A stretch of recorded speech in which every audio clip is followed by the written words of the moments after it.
All right, it's Tuesday, January 21st, just following up on Palantir.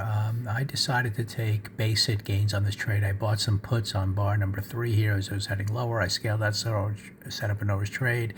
And just kind of a gut feel as I watched the 1-minute price action after kind of hitting a key inflection point here, the midpoint of yesterday, taking out these stops. This, looks a little too strong, so it looks like buying really wanted to come in down here. Now, it doesn't mean, we're still negative on the day as long as we hold the midpoint of this first bar, so at any moment we could roll over and start testing those lows, but I'm going to need to see that now to re-enter to the downside. Always tricky on Monday to kind of know what's unfolding for the week. I know on this one, I have to get a 3 bar to the downside, a 2-up failure that comes to the midpoint of this bar. And I wanted to watch what happened at the midpoint, and I saw a little too much buying come in. So that could be a good area just to pause and, not necessarily follow through lower. So at least for now, I'm just exiting. I bought those the 75 puts at 360. I scaled out at 450 to set up an overage trade, and I exited the rest at 406. So I'm just going to continue to watch it here. Again, if it has kind of a some type of orderly pause up here and rolls over and gives me a red bar to test those lows, I can re-enter to the downside.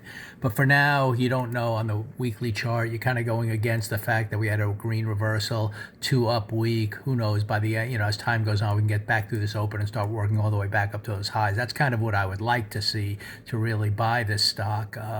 But I just went with the very weak open to start, knowing that the context is I had to really follow through lower there. And sometimes when I watch these key areas and watch the 1-minute chart, I just can get a gut feeling that it's not, it's not an orderly kind of pause that's going to work to a lower again. But it's still possible. So anyway, just one of those things where I want to take a basic gain, continue to watch it. I know the reference points. Now, if we roll over the downside, I can feel comfortable. Maybe we're really pausing into this gap in here and we're going to work lower, but we're going to need like a 2-down day of some point as the week goes on. And it is very possible that we come back through the open of this week and really stay green and head to those targets as well. And those can be some good buy signals if that unfolds. But for that to happen today, we got to get through the kind of the midpoint of this first bar and start to test those highs. So we're going to see what unfolds on this stock as the week goes on. It's going to be a lot clearer, but for now, I just wanted to follow up. Those are my thoughts on this one, and I'll continue to watch it.